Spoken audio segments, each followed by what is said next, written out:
Sports Entertained is recorded live at twitch.tv/BaldieandTheBeast. Come check us out every Tuesday and Thursday at 6:30 p.m. Eastern Standard Time and watch the matches right along with us. Hey, what's up, everybody? My name is Bront. I'm Willem. And we are Baldy and the Beast. Yes. Welcome back to another. Which way am I scooting? Am I going towards the side of the... Other way. Wrong way. There we go. There you go. What a schmuck. Now you're all centered up. Anyway, welcome back to another wonderful Sports Entertained. What are we doing today, Will? Today is the first day of MUTOBER, the month in which we are going to be watching on Thursdays. All of our Thursday matches are going to be great Muta matches. Starting with today's match, which is Hulk Hogan versus the Great Muta, which is the match that kind of leads you to believe that Hulk Hogan actually knows how to work. Which is just kind of interesting. I have never seen it. I've seen bits and pieces of it, and I don't remember much of it. However, I will say that this match or this episode might be slightly shorter than most of the other episodes because there's not a lot of backstory going into this. At the time of a lot of these matches, especially in Japan, there was not really a story. A lot of the times these matches just kind of happened because they had two people available and they thought that it would be a draw. And that's what they did. They just put the matches together. So we're going to make up some backstory. And I don't know what Bront's got together already, but we'll just kind of go with it. Also, the match itself it's about 15 minutes long. So the match portion's also not going to be super long. So this is going to be I don't know about the rest of the matches. I haven't looked at the match times for the rest of them, but this is going to be a fairly truncated episode just for today. Mm-hmm. Yep.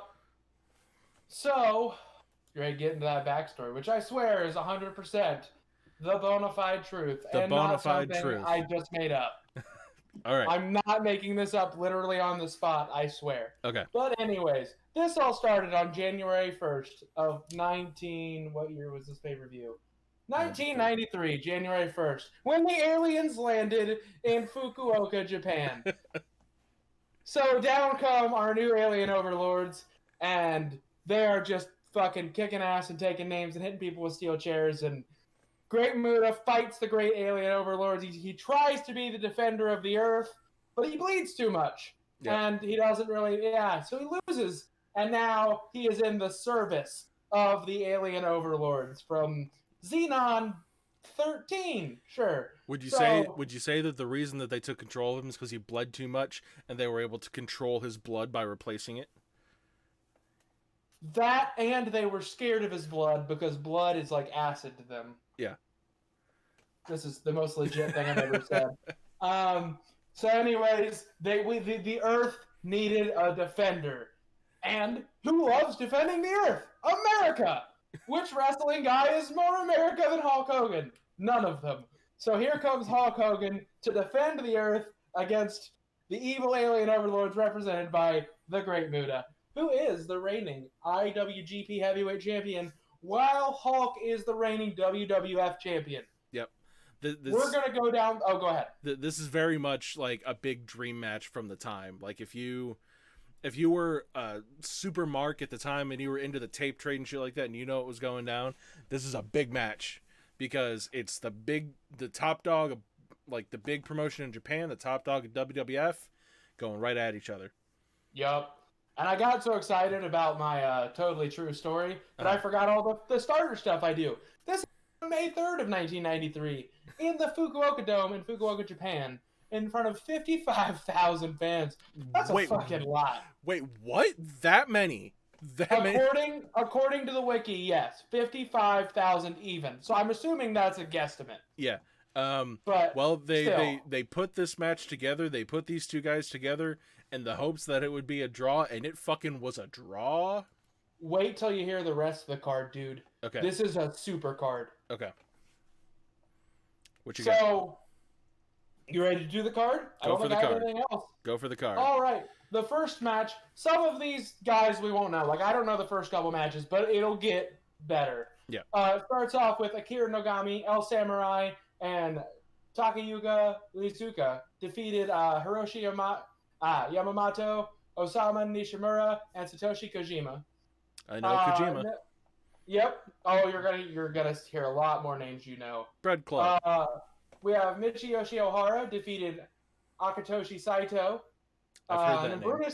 Brutus the Barber Beefcake with Jimmy Hart defeated Masa Saito, who I think that's Fat Ass Masa, but I'm not 100% sure. It's not Fat Ass Masa. I know. And then we have Haisai. This is a 10-man tag, so please, I'm gonna stumble my way through this. This is gonna be a hell of a one. Go for it. Do your best. Gambade. Haisai Ishungun, which is the Great Kabuki. Oh, okay. Kabuki.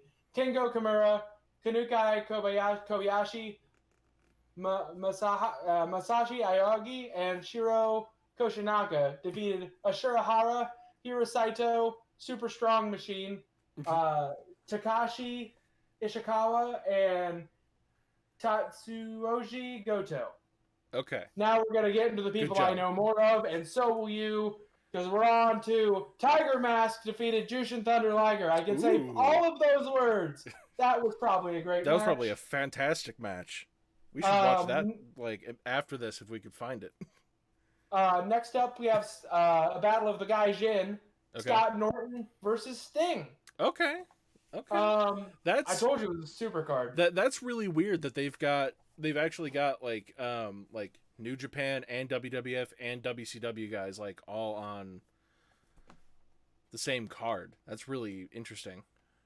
That's what happens when you actually treat your wrestlers like independent contractors. I know, right? No comments other than that.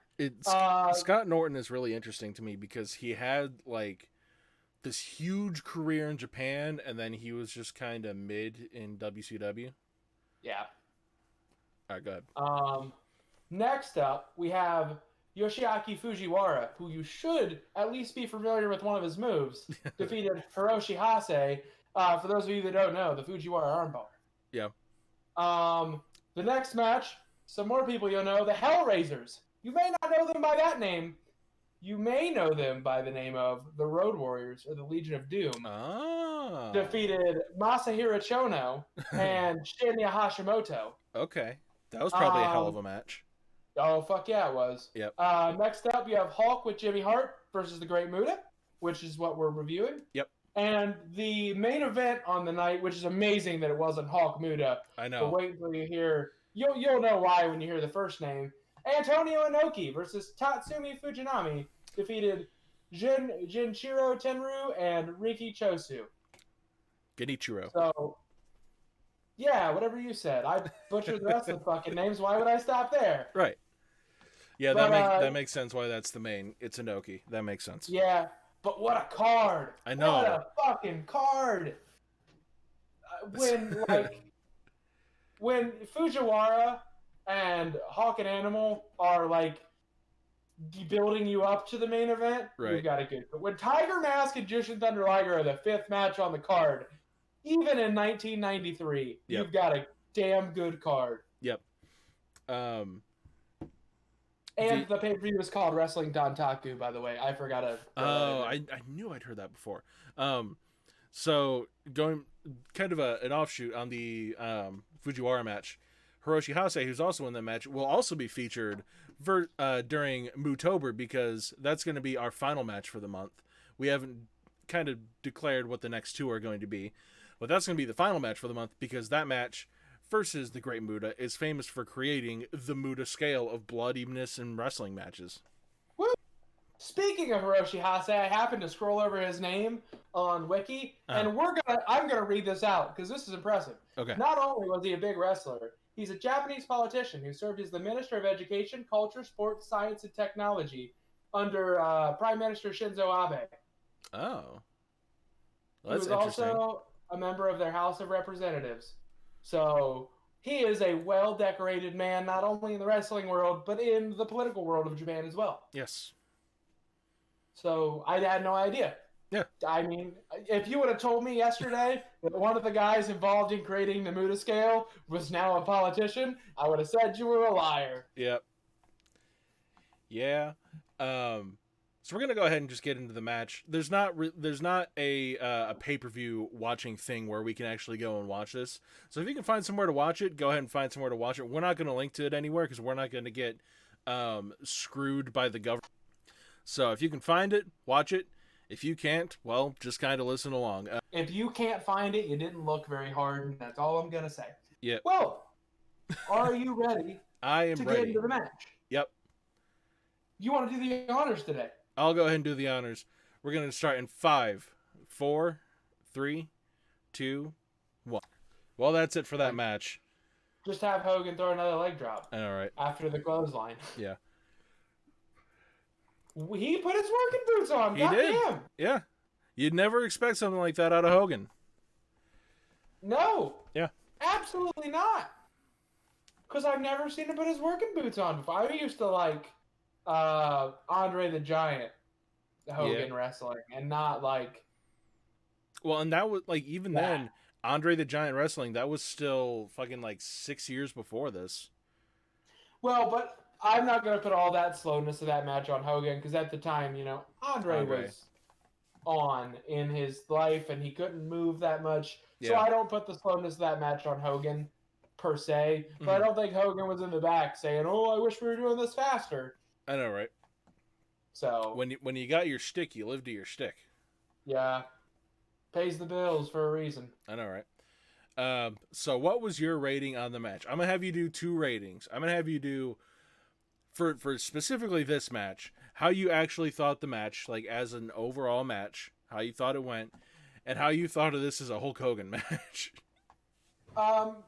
For a regular match, it was a little slow for me. Again, that might be the time. I'd say like 3 1/4 comfortably. Okay. Is about where I'm at. Do you want to do your official ranking first, and then we'll do our fun rankings? My official ranking on this, I'm going to give it like 2 3/4, simply because like there were a lot of moves that were just Hulk was trying to do to pop anybody in the crowd because they knew like. Anybody who was there to see Hulk Hogan, they knew he wasn't going to be able to work. So he wanted to show off a little bit that he could work, but there was a whole lot of nothing going on in the match. And then there was rest holds, and it wasn't really very long. But there was some interesting work done within the match. And there was that great clothesline spot. Oh God, the world's longest clothesline. Yeah. Coming in from a galaxy far, far away for a clothesline. He came in from China for that clothesline. Let's be real. Right. I just ripped my thing out of my headphones. What a schmuck. No. Willem, cover for me and talk. Well, you're back, so it doesn't matter. Anyways, my actual rating on this match, or my Hogan rating. Yeah. This is for a Hogan match. Come on, this is easily 4.5 stars. Yeah. I'm not the best storytelling Hogan's ever done by any stretch. Yeah. But he did moves I didn't know Hulk Hogan even knew about. Yeah. Let alone could do. The fact that he opened the match with a flying armbar, that's kind of interesting. And the like, you're right in that there's not really a cohesive story in this match, and this didn't really feel. I'm still gonna give it like about 4 stars. Because it was like, for Hogan, it was fantastic.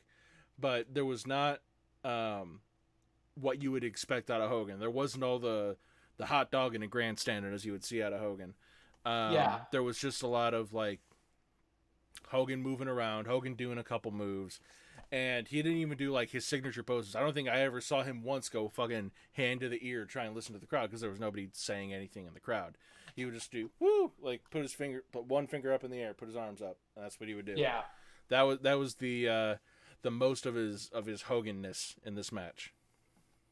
Yeah, it wasn't a great Muta match either. Muta like definitely had better matches, but again, he's working Hogan, so at some point you have to realize what you're gonna get, and this is better than what we should have gotten. In all honesty, better than I expected. Yeah. Oh, something else I was going to bring up. Oh, yeah. Also the fact that Hogan was, like, very small at this point. Like, this was definitely 93 after Hogan came back from filming Thunder in Paradise or some fucking movie, whatever he was doing at the time. It was after he was doing that stuff. He definitely slimmed down, hadn't been hitting the gym quite near as much. uh, put a very svelte figure out into the universe for Hogan at this time. Mm-hmm. It is also worth mentioning that this was IWGP champion versus WWF champion, because this was barely a month after Hogan came in and saved the day at WrestleMania 9 to spare Bret Hart his fucking heartache. But none of them were on the line. So this wasn't a Right. title match. It was just a match between champions. Right. It was just kind of a dream match.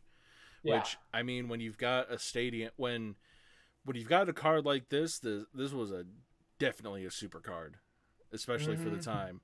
And when you're pulling in 55,000 screaming Hulkamaniacs, or quietly sitting and pondering and watching Hulkamaniacs. I was thinking Muta Maniacs, but Muta Maniacs, yeah. I mean, they did their job. They put these two together to be a draw, and it was a draw. 55,000 is nothing to shake a stick at. Like, that's a ton of people. Even today, by today's standards, like pre-COVID standards, like that's nothing to shake a stick at. That's better than most Wrestle Kingdoms do now, because most Wrestle Kingdoms only do like between 45,000, something like that. Yeah, I don't know. It might be the way they were able to set it up too. It might be because Tokyo Dome is smaller. I don't know. I don't know the difference in the Japanese domes. I just know that I was entertained by this match. Yes, it was very entertaining. It was better than you would ever expect out of Hulk Hogan. Oh yeah, not even close. Right. Okay, so do we want to talk a little bit about what's going on in the greater wrestling world so we can put a little bit of padding on this video before we call it a day? The greater wrestling world. NXT. Injuries like a motherfucker. I know. So many, and I feel bad. Because, like, Finn reportedly broke his jaw in a couple places. That's why he was bleeding so bad. Yep. Kyle O'Reilly got hurt in that match too. He got a couple of teeth knocked out. Oh no. They just had somebody else get injured last night. Yeah, they had so last night they had Rich Holland get injured, which is just the worst timing, because they just set up a storyline where he was taking out the Undisputed Era because he just took out Adam Cole. That is literally the worst timing. And the way that his ankle was twisted after he, like, I don't even know who it was he caught. I didn't watch it. After he caught the guy on the dive, that looked like straight up, like, maybe not Sid-esque, but that was bad. Yeah, I don't think he's gonna be back anytime soon. Yeah. Which sucks. Then I read today, I forget off the top of my head, God, I forget his name, but there's a wrestler in Dub who just revealed he's been working with a torn ACL. Oh, yeah. I heard that too, but I can't remember who it was. So, but yeah, the rash of injuries for them right now. Yep. Part of me feels bad for them, and part of me is happy I watch AEW anyways. So, It's not going to affect the wrestling that I watch. But I don't want that to have any bad juju on AEW, so I just would like to say best of luck to all of them in their recovery. I hope Finn can come back soon, because he's the champ, and I think he deserves to be the champ. I think it'd be interesting if he came back like with his jaw wired shut and he had to do like a weird mask gimmick for a minute and he just didn't talk. He just cut a very imposing figure. They could steal the mask from Sabu when he debuted in ECW. Ooh, they could do that. God knows Sabu loved that mask. Yeah. And then on the AEW side of things, Cody just won back the TNT title, which was like it was a solid match. The match itself was very good. It was not a solid match. It was a great match. Yeah. That was one of the best dog collar matches. That is the best dog collar match I've ever seen. I haven't seen the Greg Valentine one. I did write that down though. But out of all the dog collar matches I've ever seen, it's not even close. That's the best one. Yeah, I have not seen another dog collar match. I've seen a bull rope match, but I ain't seen another dog collar match. But that was. I'm considering any match where you are connected with ropes to the neck. Okay. And it doesn't have to be a dog collar, but ropes near your neck, it's same thing. Yeah. It was a very good match. Very questionable on the finish, but it was still very good. The one booking thing that I heard about it, the way that it could go is that it's going to be Cody versus Orange Cassidy next week, one way that I heard it could be booked is that Orange wins, takes the title from Cody, and then Brodie comes out like, hold the fuck on. I beat you a couple weeks back. Ooh. So they make it a 3-way at the pay-per-view. That would be good. Yeah. Between those three, that'd be a hell of a match. And so I feel like why I didn't like the finish is because everybody always portrays Cody as he only wants to put himself over. I don't think that's true. I think that you need a character like Cody at every promotion. Mm-hmm. Somebody with a big entrance. Somebody who just feels special because they're presented as somebody that is special. Yeah. And I think it's just the wrestling universe kind of gets down on him because, he's an EVP and he's doing good. Right. You gotta look. Brodie has looked super strong, and one loss is not a burial, especially not in the way he lost. Oh, that is not. I heard the word burial getting thrown around, and if that's a burial, then every fucking match ever has been a burial. No, that was definitely not a burial in him losing that. No, I didn't like it, but it wasn't a burial. He looked good in defeat.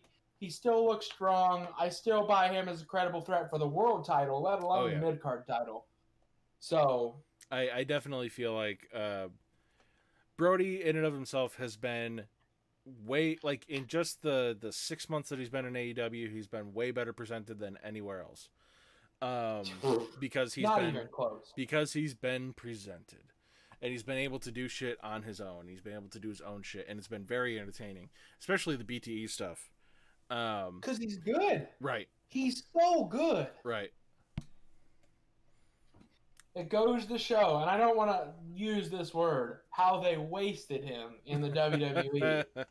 Because I'm sorry, they immediately put him in a position of faction leader, and not a small faction either, a very large, prominent faction in AEW. Yep. And not only has he done well, he's not fucking at every opportunity. Dude, you completely broke up there.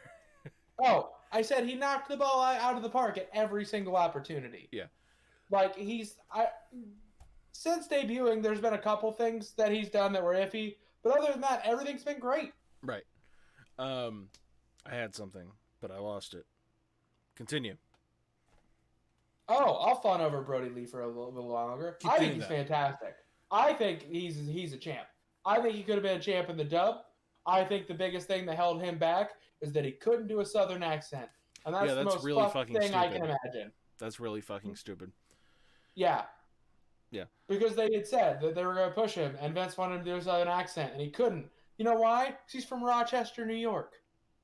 Right. And it's not part of his repertoire to do that. Vince thinks if you look like that, because he looks like a southerner, he should talk like a southerner. Right. But you can look like that and be eloquent. I think that actually adds to it. If you look like a dude that just brawls, but then you speak like a dude that is not a brawler. Well, I think that is a lovely pairing. They were trying to do that for a second because they were doing backstage skits where they were talking about it was just stuff that was on the network, but like he had just finished a match and he walked through the curtain and he was just like talking about like philosophers and like high thought books and shit like that. But they just fucking didn't. Yeah, I'm glad they're pushing him. One more thing I think we should mention before we get off of AEW. Mm-hmm. I'm very excited for the World Title Tournament. Oh yeah. I loves me a good tournament. Mm-hmm. I think that they're going to throw a swerve. I think everybody thinks the finals is going to be Hangman Kenny. I disagree. I think Hangman Kenny is either your first round match or your second round match. There's no way that's the final. No. Because it's too predictable. They don't like to do predictable. So who do you think is going to be the final then? I think Kenny's going to win. Okay.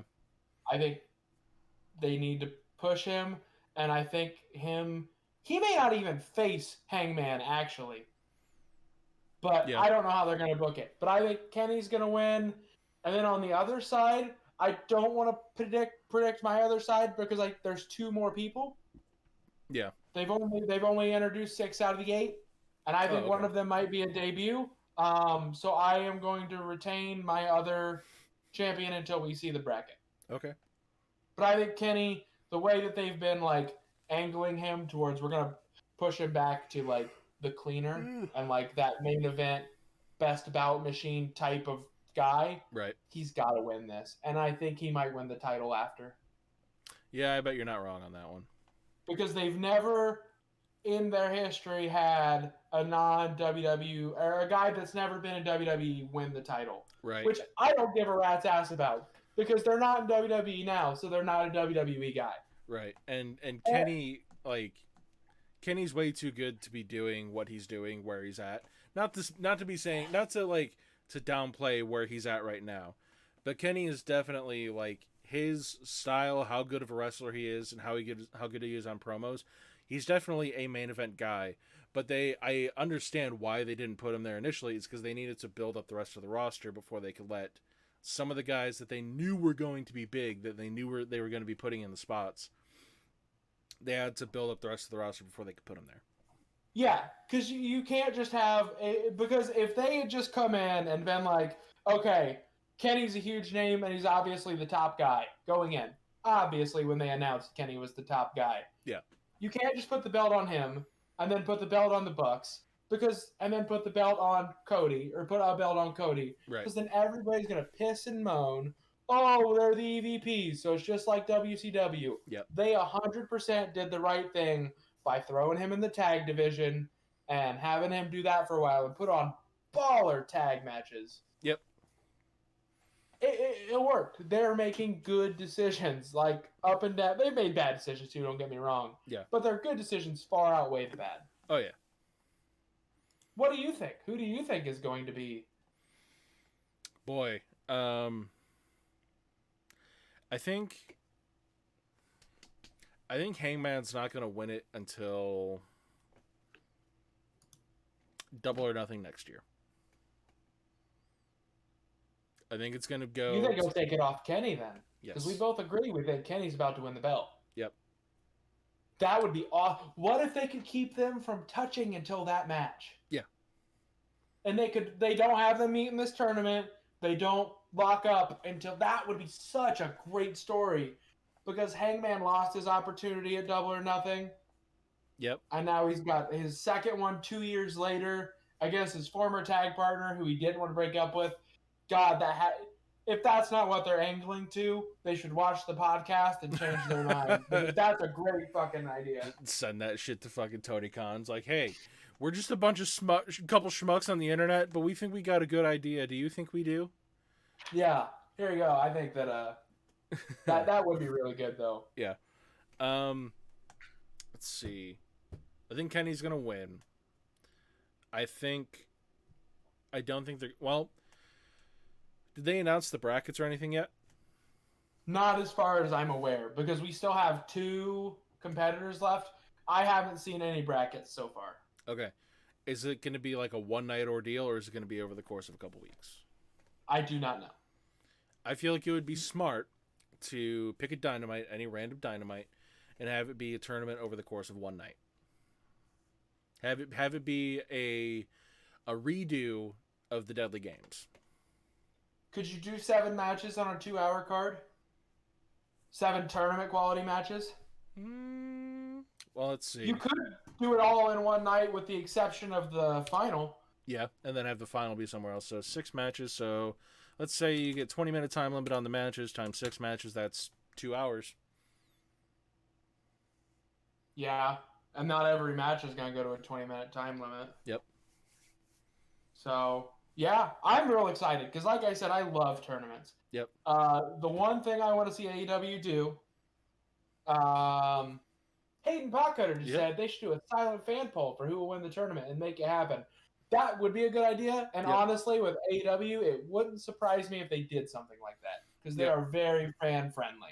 Just put the poll out on Facebook, Twitter, Reddit, YouTube, because they've got, they're all over social media everywhere. Just be like, hey, we're putting out a poll. Who would you like to see win the tournament? And then they don't post the results. Yep. I also would like to see the one thing I think AEW needs to do, and I won't say they need to do anything other than this.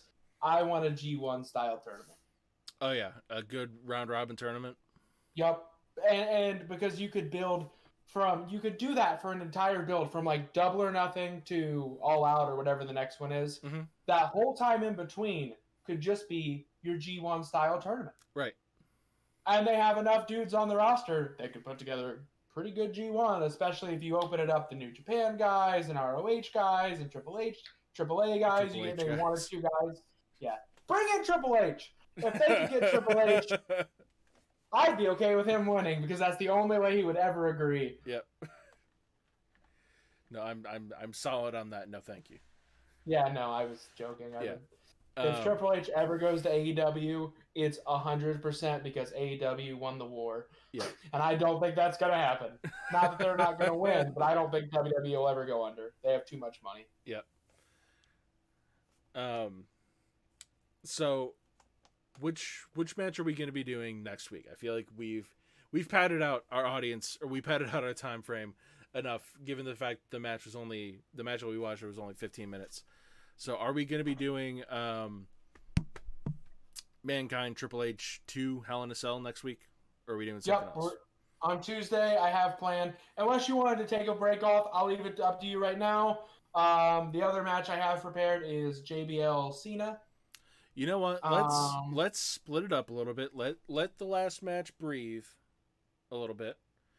Hayden asks, when is the AEW tournament? It's going to be coming up. What is it? Does it start next week or does it start the week afterwards? They haven't announced everybody, and I don't think they've announced a tournament date. But when I find out, I can keep you updated. Will we be live streaming during it? I mean, we can. Potentially. I wouldn't be against it. Mm-hmm. Especially if it's a one-night tournament and not if it's over multiple Dynamites, probably not. But if it's a one-night tournament, I could totally see us seeing that as a big enough event to do a live stream for. Yeah. I would be down. But yeah, next week I think we could let the to make it not inherently evident that we're big old McFoley marks.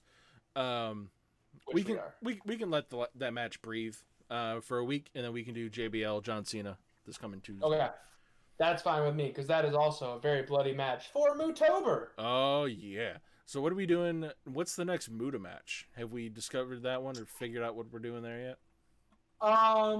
Unofficially, no. But I figured the way we would do it out is do a Gaijin match and then a Japanese match and then a Gaijin match and then a Japanese match. Okay. So I'm thinking the next one is going to be Muta Flair, Muta and Nita. Okay. I think is going to be the next one. I'm good with that. So the Great Muta versus the Great Nita, or Onita as some people know him, and an exploding barbed wire death match. Yes. God, that's gonna be fucking something to see live or to see. An exploding barbed wire death match. I have nothing else to say. To the credit of the match, it didn't say the words death match. But I can't say the words exploding barbed wire without death match at the end because that's just not right, man. Yeah. Well, I think on that note, we're going to go ahead and call it for tonight. Thank you, Hayden, for coming out. Thank you for chatting with us. We love seeing you here. We will see you guys. We going to do a stream Sunday? Something's going to happen gaming-wise. I don't think there's any pay-per-views or anything. One or both of us will be playing some kind of video game. Okay. Well, we will see everybody who came out. We will see anybody who wants to come in. We will be back on Sunday, 6:30 p.m. Eastern Standard Time. Maybe a little earlier, maybe a little later. It all depends on what we're going to be doing at the time. But we will see you then. Thank you for coming out. Thank you for checking us out on YouTube. Thank you for checking us out on all of our audio-only podcasts. Thank you for likes, subscribes, anywhere you want to follow us. Thank you for checking us out on Facebook, Twitter, wherever we're at. We greatly appreciate it. Wherever we're at. We're lots of places and not a lot of people know it. Anyway. All right. Yeah, thanks for coming out, guys. We'll see you guys next time. Bye, everybody. Bye.